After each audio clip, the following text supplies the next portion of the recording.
ok số đâyបងមែនថ្ងៃនេះបងនេះខ្ញុំនឹង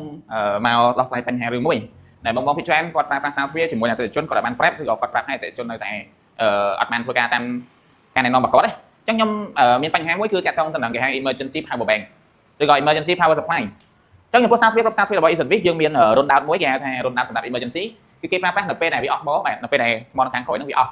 អញ្ចឹងយើងត្រូវធ្វើម៉េចយើងដោះសោចូលអត់កើតទេហើយយើងអត់បានយកកូនសោយកមកប្រើប្រាស់ទេបាទយើងអត់បានយកកូនសោមកអញ្ចឹងទៅធ្វើម៉េចឲ្យវាមានរស់រានមានជីវិតឡើងវិញគឺយើង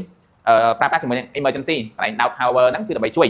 ហើយសូមចាំដល់ថាកន្លែង down power ហ្នឹងគឺមិនមែនគឺជាកន្លែងសាកថ្មទេបាទបងប្អូនទាំង model DL05 06 DL50 គឺកន្លែងហ្នឹងគាត់ដាក់ down បដសដើម្បីឲ្យយើង scan ឲ្យយើងបាយ password ទេមិនមែនជាកន្លែងសាកថ្មទេបាទចាំបើសិនជាយើងយកមកប្រើប្រាស់កន្លែងហ្នឹងយកមកសាកថ្មគឺអត់បានទេណាហើយប្រាប់ឲ្យហើយ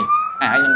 មានបងប្អូនខ្លះគាត់យកច្រឡំថាកន្លែងហ្នឹងកន្លែងសាកថ្មគាត់អត់ពេលគាត់អត់ថ្មគាត់អត់យកថ្មយកទៅសាកយកទៅអីទេគាត់មកចាប់សាកកន្លែងហ្នឹងវិញបាទអញ្ចឹងពេលអត់ថ្មសម្រាប់ DL05 គឺយើងឧទាហរណ៍បាទខ្ញុំឧទាហរណ៍ខ្ញុំដកថ្មចេញអស់ហ្មងបាទខ្ញុំដកថ្មចេញមកបាទ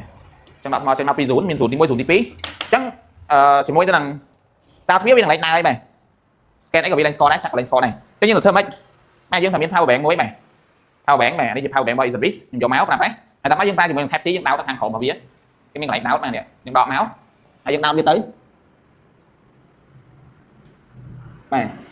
អញ្ចឹងដល់ពេលដោតគឺវានឹងលោតនេះបាទវាឡើងមកមួយជីវិតមួយផ្លេតបាទយើងចាំមួយផ្លេតអូខេនេះខ្ញុំ scan បានហ្នឹងឃើញទេដោះបានបាទ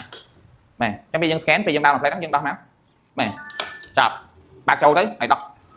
ថ្មចេញទៅហើយបន្ទាប់មកយើងមកធ្វើការសាកថ្មដោះថ្មយកមកសាកឬក៏សម្រាប់ DL05 នេះគឺយើងដោះថ្មមក8គ្រាប់ហ្នឹងយកចេញតែម្ដងហើយយើងទិញ8គ្រាប់អាកន្លែងថ្មីយកមកដាក់ថ្មីបាទអញ្ចឹងយើងទៅទិញមកឬឲ្យកូនយើងទៅទិញឬឲ្យយើងយកសោយចេញយក power bank ឯតាមខ្លួនទៅបាទដាក់មកប្រើប្រាស់ឡើងវិញបានអីបាទអញ្ចឹងសូមបញ្ជាក់ម្ដងទៀតកន្លែង emergency កន្លែងដោតហ្នឹងមិនមែនជាកន្លែងសាកថ្មទេណាប្រាប់ឲ្យ5ម្ដងទៀតមែនដើម្បីកុំឲ្យគាត់យកច្រឡំហើយជាងយើងយកច្រឡំដែរបាទអញ្ចឹងសម្រាប់វីដេអូនេះបាទសូមអរគុណបាយបាយ